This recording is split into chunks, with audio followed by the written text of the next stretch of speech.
अस्मद्गुरु परमगुरू पूर्णमुस्तयामुनं रामं पद्माक्षनाथषडजित्सरमारमापति वन्दे वन्दे वृन्दावनचरं वल्लवीजनवल्लभं जयन्ती सम्भवं धाम वैजयन्ती भूषणं श्रीमान् वेङ्कटनाथार्य कवितार्थे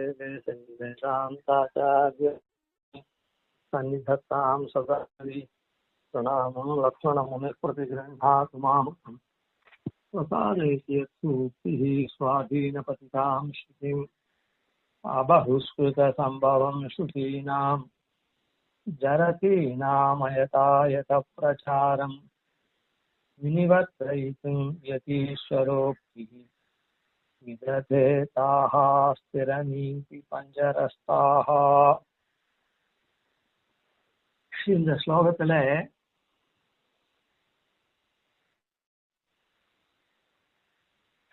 அதாவது அபகுஸ்கிருதாளை பகுஸ்கிருதாளா இல்லாத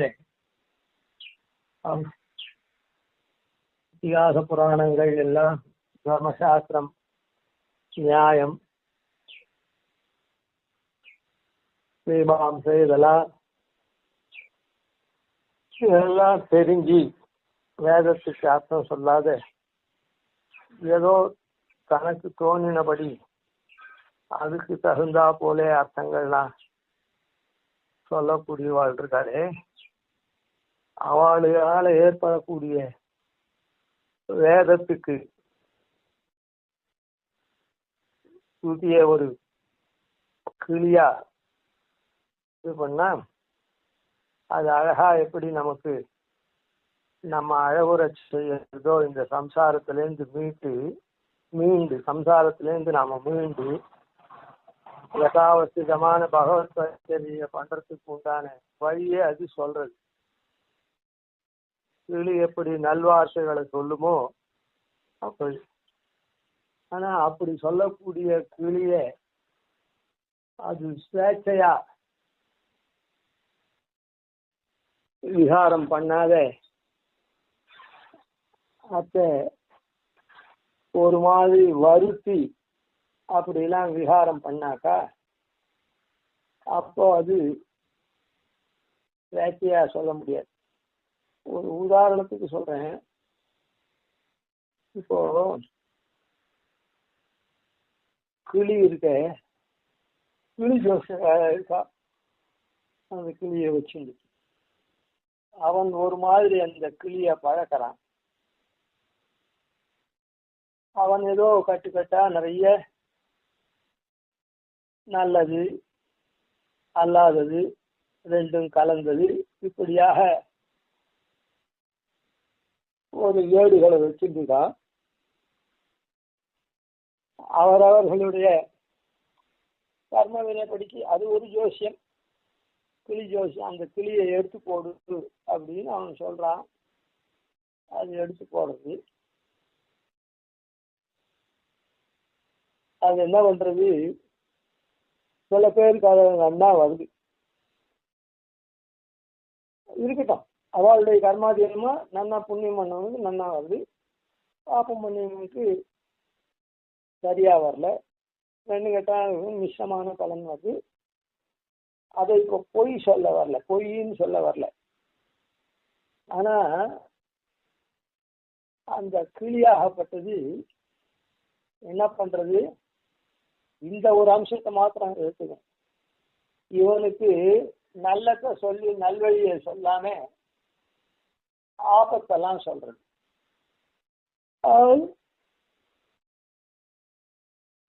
பாப்பவானா இருக்கு உனக்கு அப்படின்னு வச்சுக்கணும். அது சொல்றது. அத போல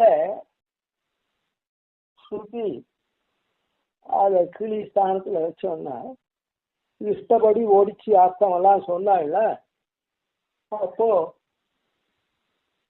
அந்த வேத வாக்கியம் இருக்க அர்த்தம் தாறுமாறா பொருள் கட்டு நம்முடைய அனுஷ்டானங்கள் அவ சொல்றபடிக்கு இதுதான் சுத்தி அர்த்தம் அப்படின்னு நாம தாறுமாறா பண்ணோம்.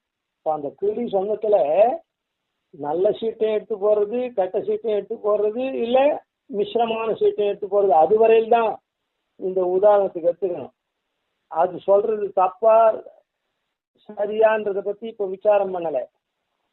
ஆனால் வேதம் எல்லா இடத்துலையும் நல்வழியே தான் காண்பிக்கிறது. ஆனா காண்பிச்சாலும் அதுக்கு அர்த்தத்தை யாருமாறா சொல்லிட்டாக்க சொல்றவா சொன்னாங்கன்னா அப்ப அந்த கிளி அதான் இந்த கூண்டுல அடைச்சி ஜோசியக்காரன் கிளி ஜோசியக்காரன் பழக்கிற மாதிரி இவ என்ன பண்றா, வேதத்துக்கு மாறி மாறி அர்த்தம் சொன்னா அந்த அதுபடிக்கு அந்த வேதத்தை ஓதி அர்த்தம் தெரிஞ்சுக்கிறவன் என்ன பண்ணுவான், தப்பான அர்த்தங்களை புரிஞ்சுண்டு அதன் வழியே நடந்து தனக்கு அனர்த்தத்தை தேடிப்பான். அந்த மாதிரிதான் அபகுஸ்ருதாள் பண்ணக்கூடியது. பகுஸ்ருதாளா இல்லாத அல்பஸ்ருதாளா இருக்கக்கூடியவா பண்ணக்கூடியது. இந்த இடத்துல ஒரு விஷயம் என்னன்னா, அதாவது தத்துவமசி இத்தியாதி வாக்கியங்களுக்கு நிர்குணம் இத்தியாதி ஸ்தாச்ச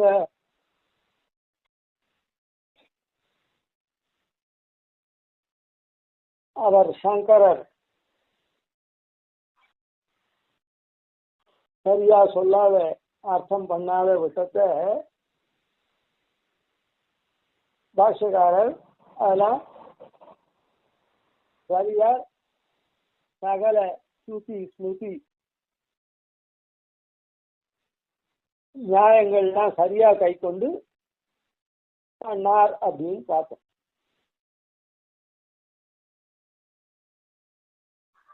இந்த இடத்துல ஒண்ணு நல்லா நோக்கணும்.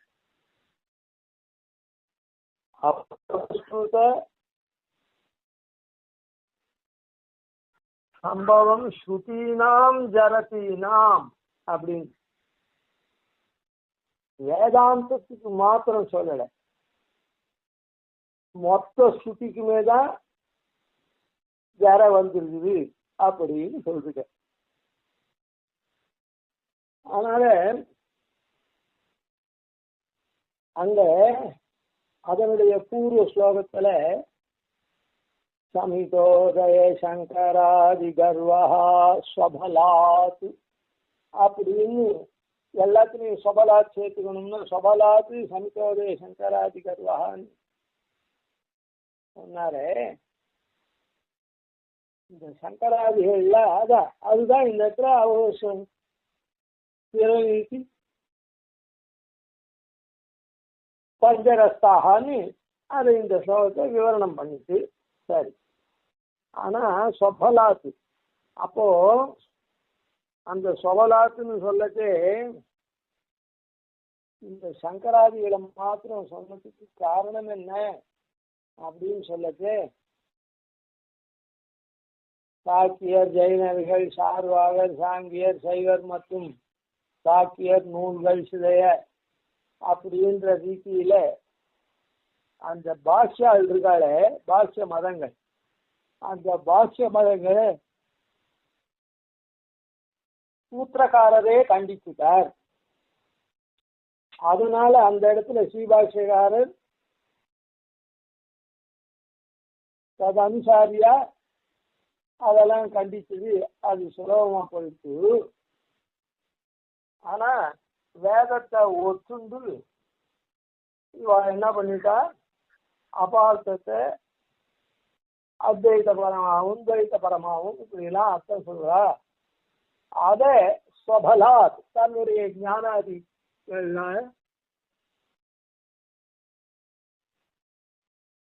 அதெல்லாம் சமனம் பண்ணார் அப்படின்னு சொல்லச்சு ஆபாத்ததா என்ன தோணும் அப்படின்னு சொன்னா, இப்போ இதுல இருந்துதான் ரொம்ப முக்கியமான விஷயம். மேலிருந்த வாரியா சங்கரர் பிரம்மத்தை பத்தி சொல்லச்சேதான் வேதாந்த சாஸ்திரத்துக்கு அர்த்தம் பண்ணச்சேதான் மாறுதலா பண்ணிவிட்டார்.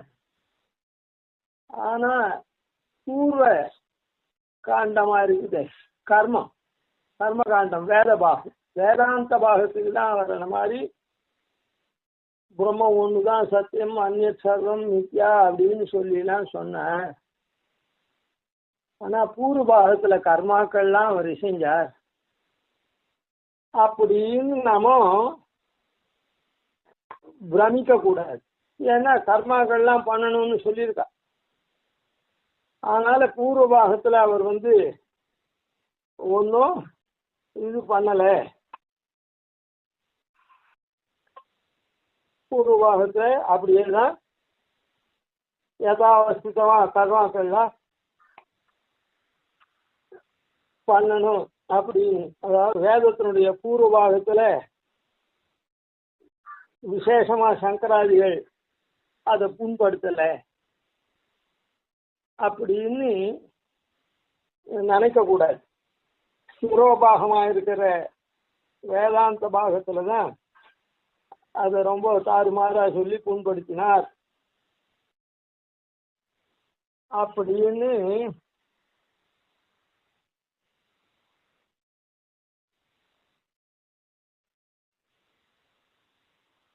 அப்படி நினைக்க கூடாது. காரணம் என்னன்னா ஸ்ரீபாஷ்யக்காரர் அதையும் கண்டிச்சிருக்க. அதாவது வியாபாரி சத்தியமா சிலதெல்லாம் இந்த கர்மாக்கள் எல்லாம் பண்ணணும்னு இப்ப பொதுவா புரியறதுக்கு சொல்றேன்.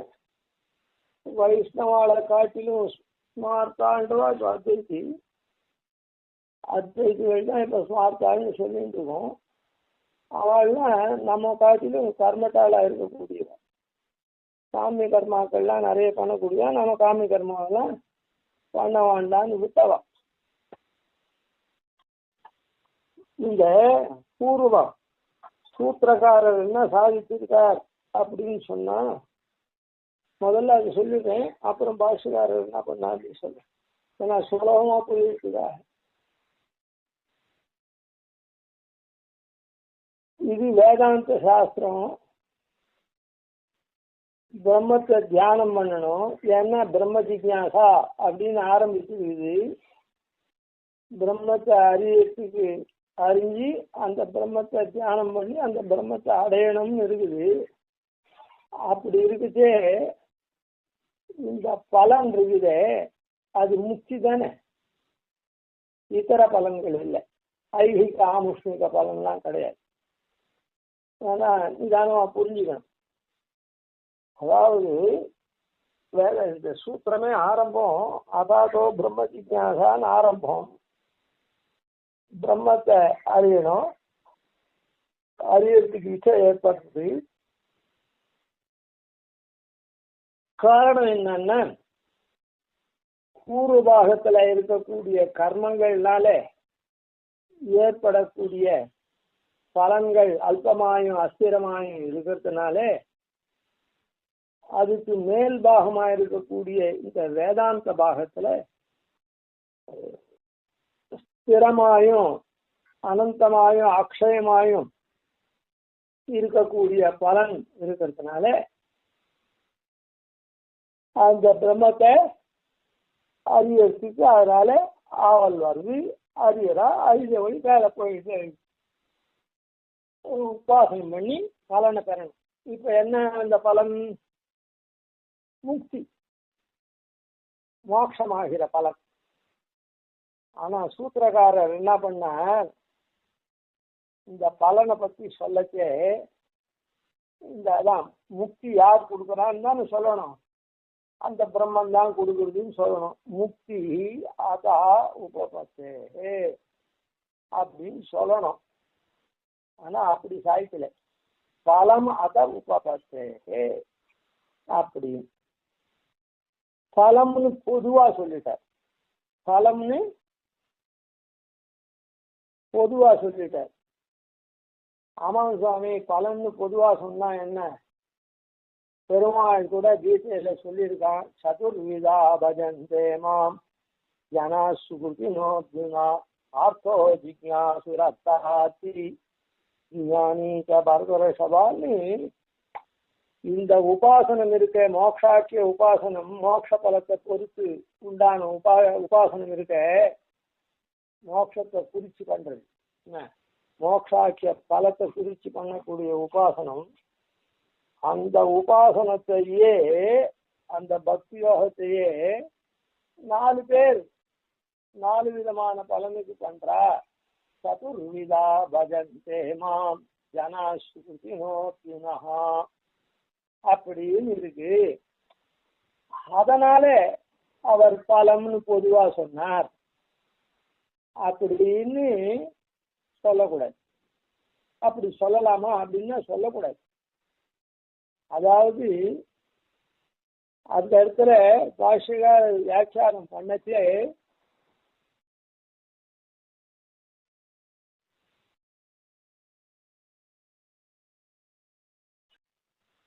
உபபத்தேஹே அப்படின்ற இடத்துல வியாக்கியானம் பண்ணச்சே பலம் அதஹா அவனிடத்துல இருந்து, அதுதான் உபபத்தி மத்தா இருக்கிறதுனால எம்பெருமானிடத்துல இருந்து தான் பலன் வருது அப்படின்னு. அந்த பலன் கண்ணன் கீதையில சொன்ன மாதிரி சதுர்வித பஜந்தே மாம்னுட்டு இந்த உபாசனத்துக்காக அதே மாதிரிதான் பிரபத்தியும் யாவதா சதா வாஞ்சஸ்தாவன் மோக சதா சுகம் யாவன் நயாதி சரணம் துவாம் அசேஷ அகநாசனம். ஒன்னு சரணடையாத வரையில்தான் எல்லா அகத்தையும் பாபத்தையும் போகக்கூடிய உன்னை சரணடையாத வரையில் தான் யாவதாத்தி. அங்க சொன்ன மாதிரி ஆத்தோ ஜிக்யாசு அர்த்தாத்தின்னு சொன்னாரே, அந்த மாதிரி யாவதாத்தி சதா வாஞ்சா தாவன் மோகா. அந்த ஆர்த்தி அர்த்தார்த்தி அப்படின்றது ததா வாஞ்சா, ஜிக்யாசு அப்படின்றது மோகம், அசுகம் அப்படின்றது தான் இந்த சம்சாரத்தில் இருக்கிறது. அது வரையில் தான் இது. இந்த இழந்த பணத்தை பெறணுன்றதோ, புது பணத்தை பெறணுன்றதோ, இல்லை ஆத்மாவை அனுபவிக்கணுன்றதோ, இல்லை இந்த சாம்சாரிகமான சிரமமும் சாம்சாரிக சிரமம் இல்லாத மோட்சம் போறது. அதான் இந்த சம்சாரத்துல அகப்பட்டு சிரமப்படுறதோ இதெல்லாம் யாவன்னையாத்தி சரணம் துவாம் அசேஷ அகநாசம். எல்லா பாபத்தையும் போக்கடிக்கக்கூடிய சக்திமானா இருக்கிற ஒன்னை சரணடையாத வரையில் தான் இதெல்லாம். அப்படின்னா ஒன்னை சரணம் நின்றுட்டா யார் என்னவோ ஆர்த்தியோ அர்த்தார்த்தியோ ஜிக்யாசுவோ ஞானியோ அவளுக்கு அந்தந்த பலன் வந்துடும் அப்படின்னு அர்த்தம். அதுதான் இந்த சதுர்விதா பஜந்தேமான்னு பக்தி யோகம் 4 விதத்துக்கு பண்ணலாம்னு சொன்னோம். என்னன்னா இது எல்லாருக்கும் தெரிஞ்சது தான். பல பேருக்கும் இது பல இடத்துலையும் கேட்டிருக்கலாம். அதனால பக்தி உபாசனத்தை போல பிரபத்தியும் 4 பலனுக்கு பண்ணலாம். அந்த பக்தி யோகம் மோட்சத்துக்கு மாத்திரம் இல்லை, மற்ற 3த்துக்கும் பண்ணலாம். பிரபத்தியும் அதே மாதிரி மோட்சத்துக்கு மாத்திரம் இல்லை பண்ணலாம். அப்படி சொன்னாரா இங்க. அதஹா உபபத்தேன்ற இடத்துல அவனிடத்துல இருந்து வருதுன்றதுனால உபபத்தேன்றது அப்படி சொன்னாரா அப்படின்னா அப்படி சொல்லலை. தயேவஹி சர்வஜ்ஞா சர்வசக்தி மகோதாரஹ யாக தான ஹோமாதிபிஹி உபாசனேன ச ஆராதிதः ஐஹிக ஆமுஷ்மிக போகஜாதம் ஸ்வஸ்வரூபாவாப்தி ரூபம் அபவர்கஞ்ச தாத்து மீஷ்டே அப்படின்னு சாதிச்ச. அப்படி சொல்லியிருந்தா இந்த உபாசனத்தினால எல்லா பலனும் வரும்னு சொல்லணும். அப்படி சாதிக்கல. அவன் சர்வஜனா இருக்கான், சர்வசக்தியா இருக்கான். சர்வஜா சர்வசக்தி சயேவி சர்வஜா சர்வசக்தி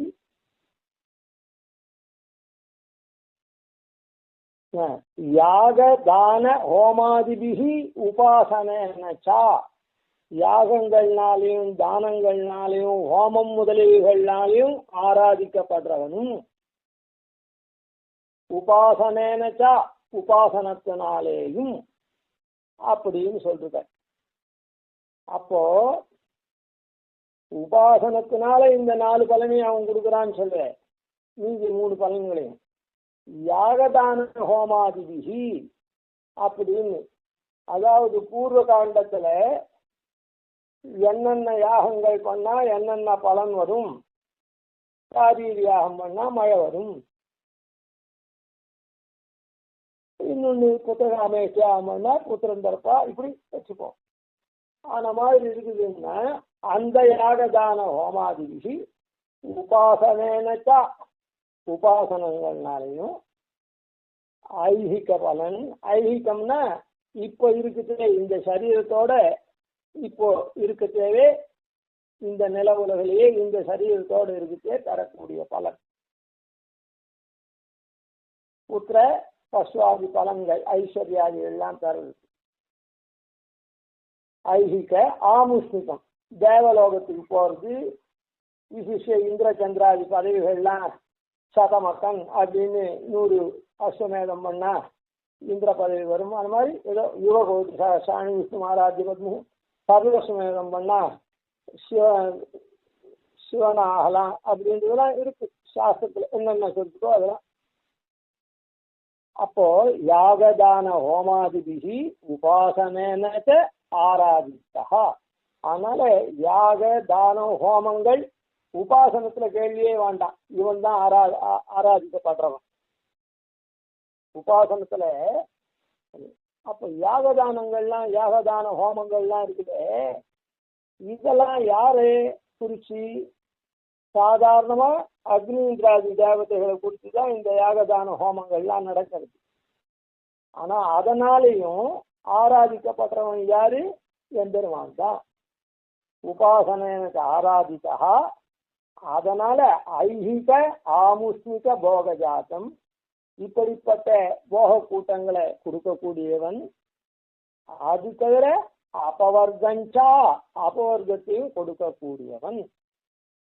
அபவர்க்கம் பிரதானம்தான், ஆனாலும் அந்த அபவர்க்கத்துக்கு நமக்கு துற வரத்துக்கு முன்ன இந்த லோகத்து பலன் தான் வந்தாதான் நமக்கு அபவர்க்கத்தை பெறணும். இதை போல சரி இந்த பலன்லாம் அல்பமா இருக்குது, அஸ்திரமா இருக்குது, நாமும் மோட்சத்துக்கே இனிமேட்டு உண்டான காரியத்தை பண்ணுவோம் அப்படின்னு பண்ணுவோம். அதனால ஐஹிக பலன் கொடுத்தாதான் ஆமுஷ்மிக பலன் வந்து ஓஹோ இங்க வந்து நமக்கு இதெல்லாம் கொடுத்தான், அனிமாத்திய அஷ்டசித்தியெல்லாம் கொடுத்தான், ஐஸ்வர்யாதிகள்லாம் கொடுத்தான், அது போல இந்திரனாகவும் சந்திரனாகவும் நாம போக முடியும் அப்படின்னு தோணி ஆமுஷ்மிகம். அது அது இருக்குன்னா வசுபத பிராப்தி ஆச்சுன்னா நேரம் அப்படியே மோட்சத்துக்கும் போகலாம், ஒரு வார்த்தைக்கு சொல்றேன். ஆனால் அங்கேருந்தே அப்படியே இப்படி அபவர்கஞ்ச தாத்து மேஷே அப்படின்னு சாய்க்கிற அந்த இடத்துல. அதனால இந்த கர்மாக்கள் இருக்குதே பூர்வ காண்டத்துல சொன்ன கர்மாக்கள், அந்த கர்மாக்கள்லாம் எப்போ அது பூர்த்தியாகும் அப்படின்னு சொன்ன வேற இடத்துல இந்த சங்கரரை கண்டிக்கிற இடத்துல சொல்லலை. இத என்ன ஸ்மிருதி அதிகரணத்துல இதை சாய்க்கிற. அதாவது கபில ஸ்மிருதியை கொண்டு வேதாந்த நிர்ணயம் பண்றது தப்பா இருக்குது, அது பண்ணக்கூடாது அப்படின்னு சொல்லட்டு அந்நிய ஸ்மிருதிக்கெல்லாம் அது விரோதமா இருக்குது அப்படின்னு சொல்லட்டு மன்வாதி ஸ்மிருதிகளுக்கெல்லாம் கபில ஸ்மிருதி விரோதமா இருக்கிறதுனால கபில ஸ்மிருதியை கொண்டு வேதாந்த நிர்ணயம் பண்ணக்கூடாது அப்படின்னு சொல்ற பிரகரணத்துல அவ என்ன சொல்றான்னா கபில ஸ்மிருதின்றது தத்துவ நிர்ணயமே பண்றது. அதான் மன்வாதி ஸ்மிருதிகள்லாம் அப்படி இல்லை, அது வந்து கர்மாக்கள் எல்லாமும் எல்லாம் சொல்றது. இப்போ கபில ஸ்மிருதியை கைவிட்டுட்டாக்கா இது தத்துவ நிர்ணயம் பண்ற இடத்துல கபில ஸ்மிருதியை கைவிட்டுட்டா கபில ஸ்மிருதி வியர்த்தமா போயிடும். கபிலர் பெரிய மகான்னு வேதமே கொண்டாடுறது, அவருடைய ஸ்மிருதிக்கு அவகாசமே இல்லாத போயிடும், அதாவது பிரயோஜனம் இல்லாத போயிடும். ஆனா மனுஸ்மிருதிக்கு விரோதமா இருக்குது இது, இன்னும் சில ஸ்மிருதிகள்லாம் விரோதமா இருக்குது, அப்போ அவாழ்ந்துலாம் வியர்த்தமா போகாதுன்னு அவாழ்ந்து வியர்த்தமா போகாது. காரணம் என்னன்னா, கபிலர் தத்துவ நிர்ணயம் மாத்திரமே பண்றார். ஆனா மன்வாதி ஸ்மிருதிகள்லாம் இந்த கர்மாக்கள் எல்லாமும் பத்தி சொல்லியிருக்காவா. அதனால வேதாந்த நிர்ணயத்தை அதுல பண்ணலைன்னா கூட அவளுடைய இன்னொரு பாகத்தை எடுத்து உபயோகப்படுத்திக்கலாம். ஆனால் அது மொத்தம் பிரயோஜனம் இல்லாத போகாது. ஆனா கபில ஸ்மிருதியை எடுத்து இந்த தத்துவ நிர்ணயம் பண்றதுக்கு கபில ஸ்மிருதி தப்புன்னு சொல்லி ஒதுக்கிட்டா அந்த கபில ஸ்மிருதி காரியமே இல்லை. அது மொத்தம் வியர்த்தமா போயிடும் அந்த கிரந்தம். அது கபிலர் சரி போனா போட்டோமேன்னா அப்படி இல்லை, வேதமே கபிலர் மகான்னு சொல்லி இருக்குது அப்படின்னு சொல்லிட்டு வர இடத்துல ஸ்ரீபாஷ்யக்காரர் என்ன சாய்க்கிறார் அப்படின்னு சொன்னா, அந்த ஸ்மிருதியெல்லாம் கூட வேதாந்தத்தை நிர்ணயம் பண்றதுக்கு தான் வந்திருக்குது. அதாவது இந்த கர்மாக்கள் இந்த லோகத்துல எம்பெருமான் சிருஷ்டிக்கிறான்னு சொல்லி ஆசீத் இதம் தமோ பூதம் அப்படின்னு ஆரம்பிச்சு மனுஸ்மிருதியில மேல மேல அது சொல்லிண்டே போறது.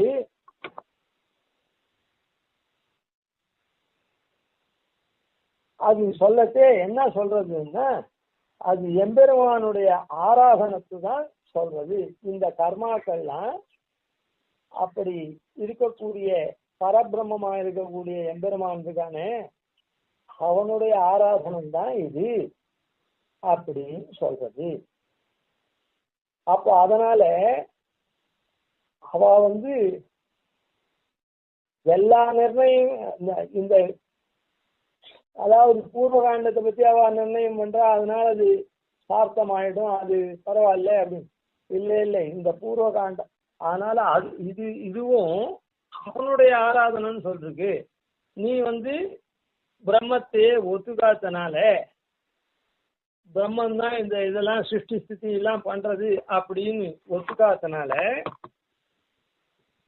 அவாது பிரம்மன் தான் அந்த இதெல்லாம் பண்றது ஆசையுது இதன் தமோ பூதம் அப்படின்னு ஆரம்பிச்சு ததஸ்வயம்பூர் பகவான் அவ்யக்தோ व्यञ्जयन्निदं महाभूतादिवृत्तौजाः साधुरासीत् तमोनुजः सोभिद्याय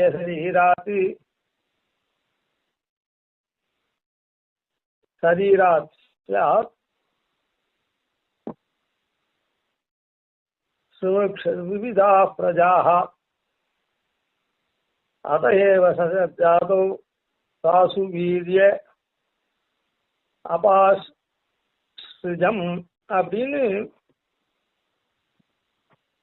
எல்லாம் இதெல்லாம் சிருஷ்டிக்கிறவன் எம்பெருமான்னு சொல்லி அந்த சிருஷ்டிக்கிற எம்பெருமானுக்கு தான் இதெல்லாம் ஆராதனம்னு அவ சொல்லியிருக்கா அப்படின்னு. அதுதான் அங்க பலாதிகரணத்திலையும் ஐஹிக என்னது யாகதான ஹோமாதிபிகி உபாசனேனுக்கு ஆராதித்தா அப்படின்னு சொல்லியிருக்க. அதனால யாகதான ஹோமங்கள்னாலையும் அவன் ஆராதிக்கப்பட்டவன் அப்படி. அது கீதையிலேயே சொல்றான், ஏப்யன்ய தேவதா பக்தா யஜந்தே ஸ்ரத்தயான்விதாः தேபி மாமேவ கௌந்தேயா யஜந்த்ய விதிபூர்வகம். அந்நிய தேவதா பக்தாள் இருக்காளே அவெல்லாம் ரொம்ப ஸ்ரத்தையோடு அந்த தேவதைகளை ஆராதிக்கிறா, யஜனம் பண்றா. ஆனா வஸ்து விருத்தியில என்ன அதனுடைய உண்மைத்தன்மை என்னன்னா, தேபி மாமேவ கௌந்தேயா யஜந்தி அவிதி பூர்வகம். தேபி மாமேவ யஜந்தி, ஏன்னா நான் தான் அவ உள்ளலாம் அந்தர்யாமியா இருக்கேன். எம்பெருமான் அந்தர்யாமியா இருக்கிறதுனால அந்த தேவதைகளை எம்பெருமான் அந்தர்யாமி தெரிஞ்சுட்டு பண்ணல. அந்த தேவதைகளை நினைச்சு ரொம்ப சத்தையா பண்றா. அப்படி பண்ணா கூட தேபி மாமேவ கவுந்தேயா ஏஜென்சி. ஆனா விதிவத்தா பண்றாள. நாம யாருக்கு நாம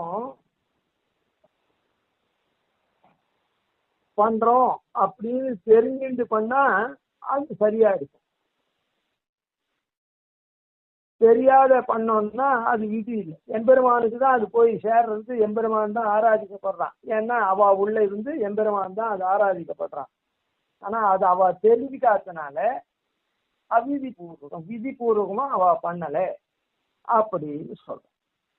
அது மாத்திரம் சொல்லல, அகம் ஹி சர்வ யஜ்ஞானாம் போக்தாச்ச பிரபுரேவச்சா அப்படின்னு சொல்றான். அதனால எல்லா யஜ்ஞங்களுக்கும் போக்தா நான் தான் அதை அனுபவிக்கிறவன். அதுக்கு பலன் தரவும் நான் தான். அவ துவாரா சிற்றரசுக்கு ஒருத்தன் பணம் கட்டினான்னா அது சக்கரவர்த்திக்கு தான் போறது. அவன் அங்க போய் கப்பம் கட்ட போறான். அந்த சக்கரவர்த்தி தான் இந்த சிற்றரசன் கீழே இருக்க குடிகளுக்கும் இந்த நல்லதெல்லாம் பண்ண போறான் இவன் துவாரா. ஆனா இந்த சிற்றரசனே பண்றான்னு இவா நினைச்சிருந்து இவாளுக்கே கப்பம் கட்டுறா. அப்படி பண்ணிட்டு இருக்கா. ஆனா அந்த இது பணமெல்லாம் தான் எங்க போறது? அங்கதான் போறது, பேரரசனுக்கு தான் போறது. பேரரசன் தான் இந்த மாதிரி வாழ்க்கெல்லாம் நல்லது பண்ணுன்னு சொல்றான். ஆனா அது தெரிஞ்சுட்டு அவ பண்ணாதனால அந்த பலன் அவளுக்கு பூர்ணமா வருது இல்லை அப்படின்னு மேல போறது. அதனால இப்போ வேதாந்த பாகத்துல வேதாந்த வேத்யன் எம்பெருமான் அவன் தான் சிருஷ்டி ஸ்திதி சம்மாரம் எல்லாம் பண்றான். உபயவிபூதி நாயகன் அவன் அனந்த கல்யாண குணாத்மகன். இப்படின்லாம் தெரிஞ்சுக்கலன்னா அதான் தெரிஞ்சுக்கலன்னா இல்லை, இதெல்லாம் ஒண்ணுமே கிடையாது. அவன் பரபிரம்மம் மாத்திரம் இருக்கான். ஆனா அவனுக்கு குணம் கிடையாது, காரியம் கிடையாது, ஒண்ணுமே கிடையாது, மற்றதெல்லாம் பொய் அப்படின்னு சொன்னா இந்த ஆறாவது ஒத்துண்டா தேவையில்லையா, ஒத்துக்காட்டா தேவையில்லையா? அது ஒன்றும் பிரயோஜனம் இல்லாதான் போகும். ஏஜென்சி அவிதி பூர்வகம். ஏன்னா அதனுடைய ஆராத்திய தெய்வத்தையே நீ இல்லைன்னு சொல்லிட்ட, இதெல்லாமே பொய்ன்னு சொல்லிட்ட. அந்த எண்ணத்தோட ஒரு இது இப்போ சாதாரண வைத்தியத்துக்கு கூட சொல்லுவா. ஒரு வைத்தியம் மொத்தம் பண்ணிக்கிறான்னா அதுல ஈடுபாட்டோட அந்த வைத்தியத்தை பண்ணிட்டானா அந்த வைத்தியம் பலன் தரும். அதில் நம்பிக்கை இல்லாத இது என்னவோ இதேமோ இது ஒரே கசக்கிறது அது இது போய் நாக்கையே இது படாத பாடுபடுத்துறது, உடம்பு என்ன பண்ணுவோம் அப்படின்னு நினைச்சுட்டே அந்த வைத்தியத்தை அந்த மருந்தெல்லாம் காட்டான்னா எதுலையும் ஈடுபாடு கொண்டு பண்ணாதான் அது காரியம் பலித்தமாகும். அந்த மாதிரி இது எல்லாமே பொய்ன்னு சொல்லிட்டு இந்த கர்மாக்கள்லாம் மாத்திரம் பண்றதுக்கு என்ன லோகம் மொத்தம் கர்மா பண்ணாக்கா பலன் வருது, சாப்பிட்டா பசி தீர்றது சொல்றேன். அதுலேருந்து ஆரம்பிச்சு அப்போ அதனால குளிச்சா உடம்பு குளிர்ச்சியா இருக்குது, உஷ்ணம் குறையிறது. இப்படி இந்த பலன்லாம் பார்த்துட்டே இருக்குச்சே கர்மாவெல்லாம் பண்ணா பலன் வருது. ஏதோ நவகிரக ஹோமம் பண்றான், ஒரு வார்த்தைக்கு சொல்றேன், சுதர்சன ஹோமம் பண்றான், அவனுக்கு கஷ்டம் தீர்றது.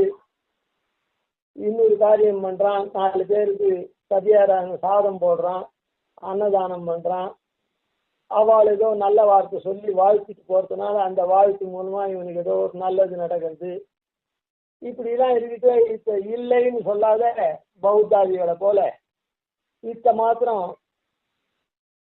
எல்லாருக்கையும் தம் பக்கம் இழுக்கிறதுக்காக கூட்டம் வரணுமே, அப்பதானே வஞ்சிக்க முடியும். இப்போ ஃபைனான்ஸ் கம்பெனிலாம் சில பேர் என்ன பண்றான், என்கிட்ட டெபாசிட் பண்ணாக்கா அதை கொடுக்குறேன் இதை கொடுக்குறேன், இந்த மாதிரி ஃபெசிலிட்டிலாம் இருக்குது, எப்படி இருக்குது இப்படி இதுன்னு கிஃப்ட்டு அது இது கொடுத்து கூட்டத்தை சேர்த்து ஓஹோ இவன் ரொம்ப நல்லவனா இருக்கான் அப்படின்னு கூட்டம் சேர்த்தா ஒரு நாளைக்கு எல்லோ பேப்பரை கொடுத்துட்டு அவன் பாட்டுக்கு போயிட்டே இருக்கான். எல்லோ பேப்பர் கொடுக்குறதுக்கு கூட்டம் சேர்ந்தாதான் அப்புறம் கொடுக்க முடியும் இல்லை? அத போல இந்த கர்மாக்கள்லாம் அவ ஒத்துட்டா அப்படின்னு நாம பிரமிக்க கூடாது. ஸ்ரீபாஷ்யக்காரர் அதெல்லாமும் அது பண்ணு. அதனால அயதாயத பிரசாரம் நிவர்த்திக்கும் யதீஸ்வரோக்தி அப்படின்ற இடத்துல ஏதோ வேதாந்த வாக்கியத்துல தான் தத்துவமசி நிர்குணம் இப்படின்ற இடத்துல அவ ஏதோ சிதத்துறா, அதுக்குதான் தப்பான அர்த்தம் சொல்றா, பூர்வாகத்தை அவ பரவாயில்ல பாதி விட்டுட்டா அப்படின்னு நினைக்கவே கூடாது. அந்த பூர்வபாகத்துல என்ன ஆகுத்தின்றது அக்னியில பண்ணா அது நல்லா ஜொலிக்கும், சாம்பல்ல பண்ணா ஜொலிக்குமா? அது போல கர்மாவை யாருக்கு பண்றோம், ஆராத்திய தெய்வம் எது அப்படின்னு தெரிஞ்சுட்டு ஆராதிச்சா அது சரியா இருக்கும். அது இல்லாம ஆராத்திய தெய்வமே கிடையாது, இல்லை வேற யாரையோ, அதான் பூர்வ காண்டத்துல சொல்லுவா மாதிரி அந்தந்த தேவதையே கண்ணன் சொன்னானே அந்நிய தேவதா பக்தாகான்னு, அந்த மாதிரி அந்தந்த தேவதையே அப்படின்னு அதெல்லாமும் பொய்ன்னு சொல்றா கடைசியில வரைச்சு, அது வேதாந்தத்துல வரைச்சு. ஆனா அந்த வேதாந்தத்துக்கு போகாத வாழ்க்கை இந்த தேவதையே பண்ணுன்னு சொல்றான்னு தானே நினைச்சுப்பான். அந்த மாதிரி தம் பக்கம் ஆள் சேர்க்கறதுக்காக பிரத்யக்ஷத்தை விட முடியாதுன்றதுக்காக இந்த மாதிரி பண்ணி வேதாந்த பாகத்துல இவா மாறுதலா சொல்லி எல்லாரையும் பிரமிக்க அடிச்சு இது பண்றார். அதனால இந்த இடத்துல சர்வாத்மனா சங்கராதிகள் இல்ல அயதாயத பிரச்சாரம் பண்றவாளே அது எல்லாத்துக்கும்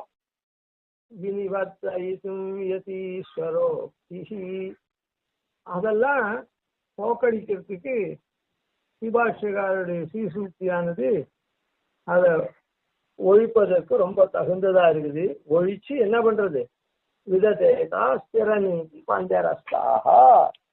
அதனால ரொம்ப ஸ்திரமான கூண்டுல அதை ஸ்ருதி ஸ்ருதி. அதனால ஸ்ருதின்னா மொத்தமே பூர்வபாகம் உத்தரபாகம் இல்லை, எல்லா பாகத்தையுமே ரட்சிச்சு எல்லா பாகத்திலையும் இருக்கக்கூடிய அபார்த்தங்கள்லாம் போக்கடிச்சு ஸ்ரீபாஷ்யக்காரர் பண்ணியிருக்கார். ஏன்னா பிரம்மம் சத்தியம், அதாவது பிரம்மத்துக்கு கல்யாண குணங்கள் அது இது உண்டானதானே, எதுவுமே கிடையாதுன்னு சொன்னா அதுக்கப்புறம் இந்த யாக தான ஹோமங்கள்லாம் உனக்கு அர்த்தம் தானே, பிரம்மமே இல்லைன்னு சொன்னா.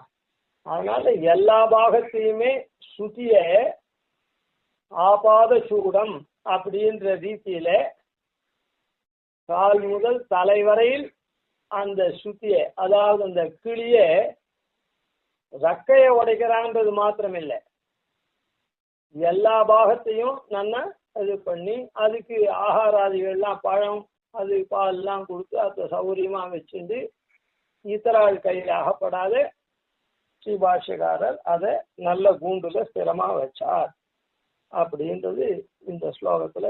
இதையும் தெரிஞ்சுக்கணும், ஏதோ அவ ஒரு பாகத்துல நல்லவாளா இருக்கா அப்படின்னு ஏமாந்து போகக்கூடாது. எப்போ தலை இல்லையோ மீதியெல்லாம் இருந்து பிரயோஜனமே இல்லை, அந்த மீதியும் பொய்ன்னு சொல்றா இருக்கட்டும். அதனால தலை இல்லாத முண்டமா எப்படி உடம்பு இயங்கும், இயங்கவே இல்லை. அதை எல்லா பாகத்தையும் அவள் இடத்துல இருந்து காப்பாத்தி பண்ணார். வேதாந்த வாக்கியத்தை மாத்திரம் பண்ணார் அப்படின்னு நினைச்சுட்டு அப்படியே நாம கரை ஒதுங்கி ஒரு பக்கமா ஒதுங்கி போகக்கூடாது. ரெண்டுத்தையுமே ஸ்திரமா பண்ணார், வேதாந்தம் ரெண்டுத்தையும். ஆனால்தான் ஸ்ருதினாம் அப்படின்னு பொதுவா சொல்லிருக்கு. கவிதார்க்கிக சிம்ஹாய கல்யாண குணசாலினே ஸ்ரீமதே வெங்கடேஷாய வேதாந்த குரவே நமஹ. ஆதிவன்ஷடகோபாதீனபதேனி சம்ஸ்ரீரங்கபூர்வசரஜித்யதீசான பதாஸ்ரீயம் ஸ்ரீவத்சவம்சதிலகம் வந்தே ஸ்ரீகிருஷ்ணதேசிகம்.